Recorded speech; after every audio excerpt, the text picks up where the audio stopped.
2024 के बारे में INDI को पता है कि चुनाव उनकी पहुंच से बहुत दूर है। अभी करीब 9 महीने का वक्त बचा है। इसमें नए नए प्रयोग करने पड़ेंगे। कोई चमत्कार होगा तभी मोदी को हटाया जा सकता है। आज अचानक से जामा मस्जिद के इमाम अहमद बुखारी एक वीडियो के साथ वायरल हो गए। उनकी एक तकरीर मुस्लिम मोहल्ले में मोबाइल पर ऑडियो बढ़ाकर सुनी जा रही है। आसपास के लोगों को सुनाई जा रही है। अहमद बुखारी का स्टाइल तो पुराना वाला ही है। तकरीर में घटनाएं एकदम नई है। इनमें मेवात की बात है, महाराष्ट्र की ट्रेन में गोलीकांड की बात है, बिल्किस बानो पर आंसू बहाए गए हैं, बुलडोजर को कोसा गया है, हरियाणा में इमाम की हत्या का जिक्र है। मॉब लिंचिंग की बात करते करते इमाम साहब आखिर में मुद्दे पर आ गए। मुद्दा नरेंद्र मोदी, मोदी के मन की बात। इस पूरी तकरीर को आज हम आपको बड़े ध्यान से सुनवाएंगे। आप याद कीजिएगा, पार्लियामेंट की डिबेट में किस नेता ने मोदी के खिलाफ क्या बोला था। इमाम साहब की तकरीर में आपको उसके रेफरेंस और कीवर्ड कट कॉपी पेस्ट मिलेंगे। इस संयोग और प्रयोग की एक एक डिटेल आपको इस रिपोर्ट में मिलेगी। उनके मुस्तकबिल पर, इस मादर वतन पर सवालिया निशान लगा दिया।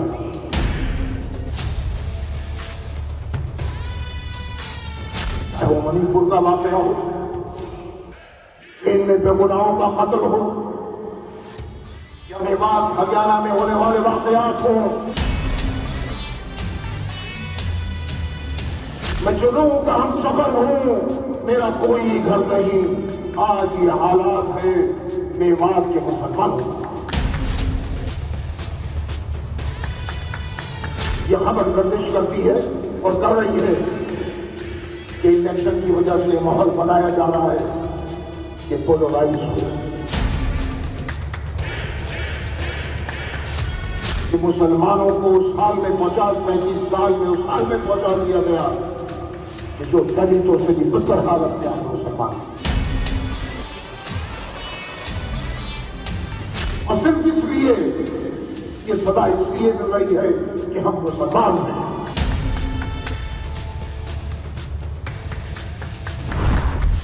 शब्द वही हैं, एजेंडा वही है, टारगेट वही है, लाइन वही है। जो लाइन एंटी मोदी नैरेटिव की है। बस इस बार जगह नहीं है और चेहरा नया है। नफरत की दुकान लगाई गई, मुस्लिमों को डराने वाली कहानी सुनाई गई। जुमे का दिन था।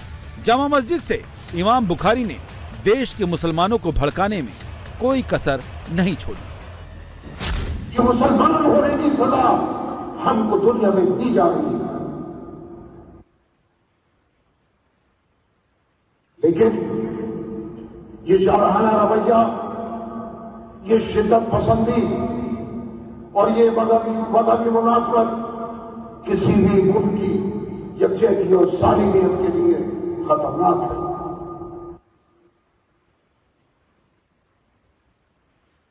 मुल्क में रोनुमा होने वाले हालात ने हर दर्दमंद और हर सेकुलर जहन रखने वाले इंसान की पुरसुकून जिंदगी के ख्वाब को बेहकीकत बना दिया। अवाम, इस मुल्क के अवाम इतने कमजोर हो चुके हैं कि जुर्म कानून से ज्यादा मजबूत होता जा रहा है। खुलेआम एक मजहब के मानने वालों को धमकियां दी जा रही है, पंचायतें हो रही है कि मुसलमानों का बाइकाट करो, मुसलमानों से लेन देन बंद करो, चाहे वो रेहड़ी वाला हो, चाहे वो दरमियानी कारोबार करने वाला हो, चाहे वो बड़ा कारोबार करने वाला हो, सबको धमकियां मिल रही है कि मुसलमानों से कारोबार बंद करो।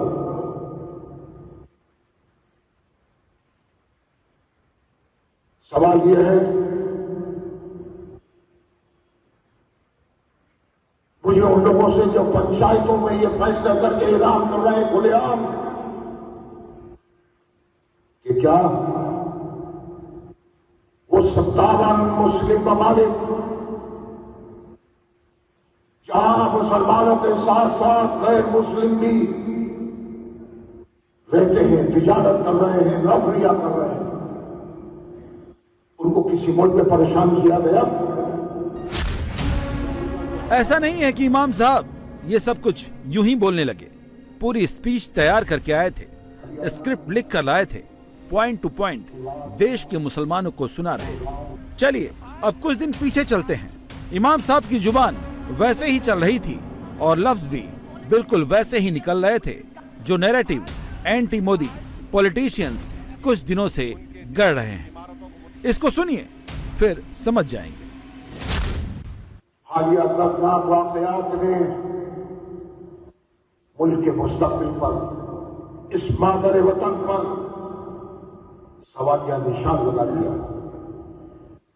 चाहे वो मणिपुर का वाकया हो, ट्रेन में बेगुनाहों का कत्ल हो, या मेवात हरियाणा में होने वाले वाकयात हो, गुड़गांव में बेगुनाह इमाम का कत्ल हो,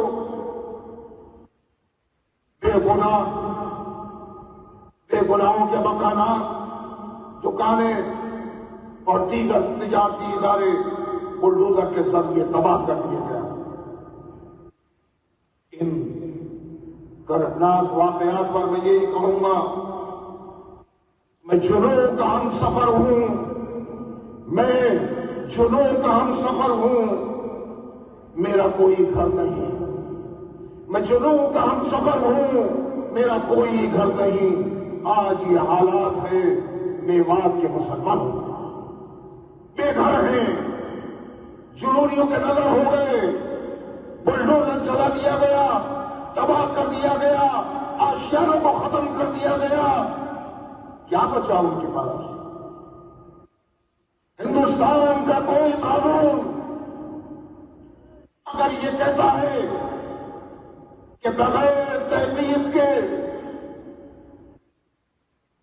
लोगों के घर उजाड़ दिए जाए तो समझ में आता है, लेकिन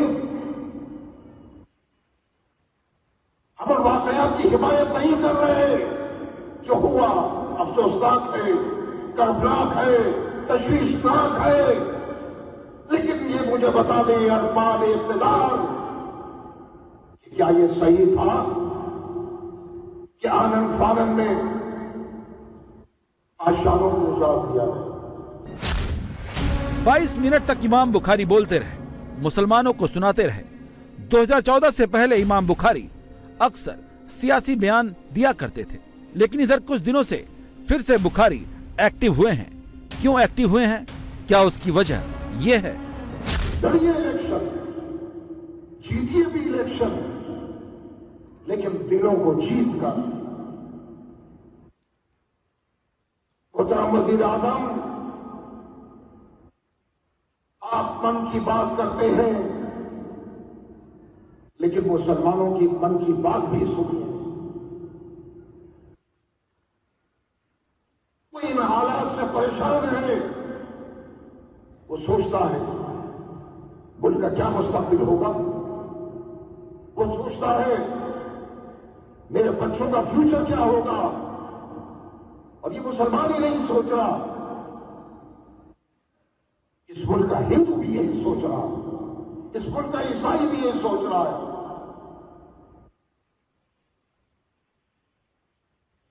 और इस मुल्क का सिख भी यही सोच रहा है। ये यकजहती ही मुल्क को मजबूत कर सकती है, लेकिन ये नफरत मुल्क को कहां लेकर पहुंचाएगी, इसका अंदाजा शायद आपको ना हो।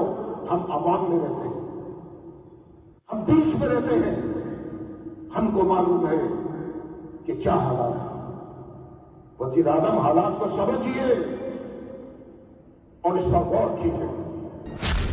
सवाल सीधा है, जामा मस्जिद के इमाम का 24 के इलेक्शन में क्या काम? जुमे के नमाज के दिन बुखारी कौन सी लकीर खींच रहे हैं, उसको थोड़ा डिटेल से समझते हैं।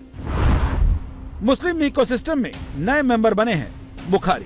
मुसलमानों में एंटी मोदी मैसेज पहुंचाने के लिए राहुल, ममता, ओवैसी, अखिलेश अगर स्पीकर हैं तो बुखारी एम्पलीफायर का काम कर रहे हैं। मतलब कांग्रेस, ओवैसी, ममता की आवाज अब और दूर तक पहुंचेगी। इसलिए बुखारी ने एक मस्जिद का खुल्लम खुल्ला पॉलिटिकल स्पीच की तरह इस्तेमाल किया।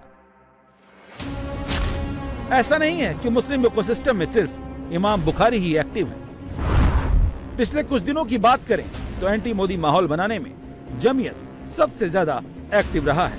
अब वो चाहे काशी विश्वनाथ मंदिर का मसला हो या फिर मेवात में बुलडोजर एक्शन। मेवात के बुलडोजर एक्शन पर जमीयत सुप्रीम कोर्ट पहुंच गई। ये भी कह रही है कि मुसलमानों पर बहुत जुल्म हो रहा है। संसद में अविश्वास प्रस्ताव पर बोलने आए ओवैसी ने भी हर बार की तरह एंटी मोदी नैरेटिव पेश किया। मैं हुकूमत से और खास तौर से वजीर आजम से जानना चाहता हूं कि कहां गया इस हुकूमत का जमीर, कॉन्शियंस जिसको अंग्रेजी में कहते हैं, जब नूह में 750 इमारतों को बगैर ड्यू प्रोसेस फॉलो किए उनके इमारतों को मुनहदम कर दिया गया, और इसलिए कि वो मुसलमान थे, पूरे के पूरे इलीगल थे। इसीलिए पंजाब की हाई कोर्ट, हरियाणा की हाई कोर्ट ने कहा कि ये एथनिक क्लेंसिंग है। इसकी एक बेहतरीन मिसाल है उस हुकूमत की। तीसरी है कि इस मुल्क में एक नफरत का माहौल, बल्कि एक आतिश को पैदा कर दिया गया, मुसलमानों के खिलाफ नफरत का माहौल।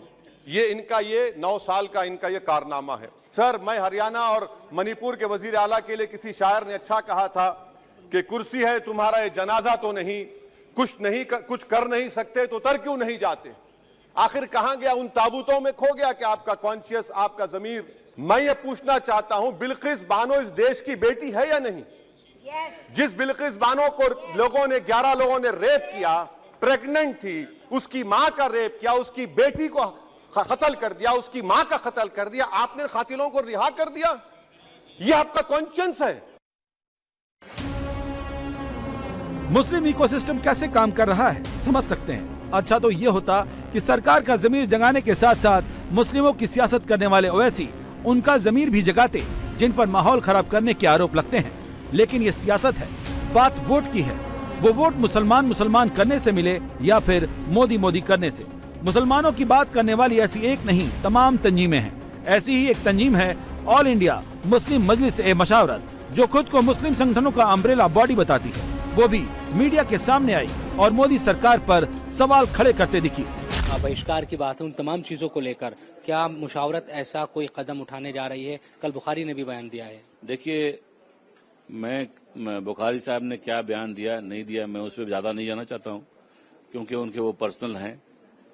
बहुत से लोग इंडिविजुअल लेवल पे, कुछ ऑर्गेनाइजेशन लेवल पे जाके मिलते हैं और जब निकलते हैं तो तारीफ करके निकलते हैं। आपने देखा बहुत सारा सरकार की, और उसके दूसरे दिन कुछ हो जाता है और होता आया है। लेकिन रिजल्ट जो है, सरकार अपनी उसी काम में लगी हुई है, क्योंकि उनका इंटेंशन, उनका इरादा, उनका मोटो, उनका गोल पोलराइजेशन कर करके इलेक्शन जीतना है। इसके अलावा कुछ नहीं है। और ये आप जो मिलते हैं, मिल करके इनफैक्ट सेकुलर लोगों को और सेकुलर समाज के जो लोग हैं उनको आप कंफ्यूज करते हैं। मुस्लिम इकोसिस्टम मोदी पर एंटी मुस्लिम होने का इल्जाम लगाता है। सबकी नजर 2024 के इलेक्शन पर है, लेकिन क्या ध्रुवीकरण का मोदी के शासनकाल में कुछ फर्क पड़ा है?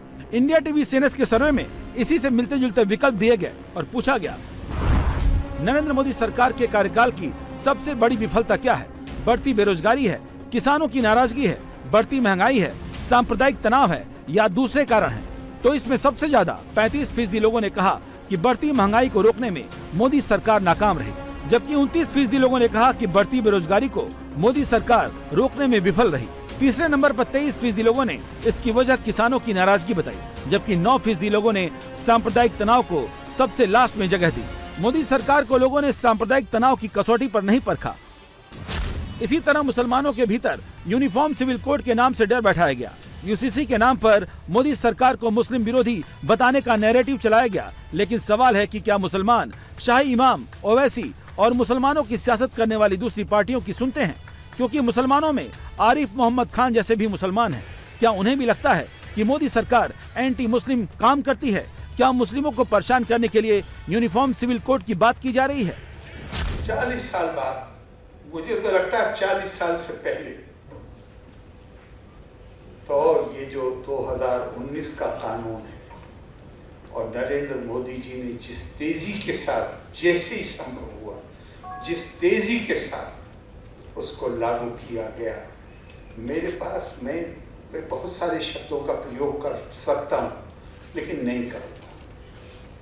मैं ये आकलन जो आने वाले लोग हैं उनके ऊपर छोड़ता हूं, और मुझे कोई रत्ती बराबर भी संदेह नहीं है दिल में कि जैसे और बहुत सारी कुप्रथाओं को हटाने के लिए जिन्होंने कदम उठाए उनको बहुत आदर और सम्मान के साथ नाम दिया जाता है। मुस्लिम समाज में नरेंद्र मोदी जी का नाम भी उसी सम्मान और आदर के साथ लिया जाता है।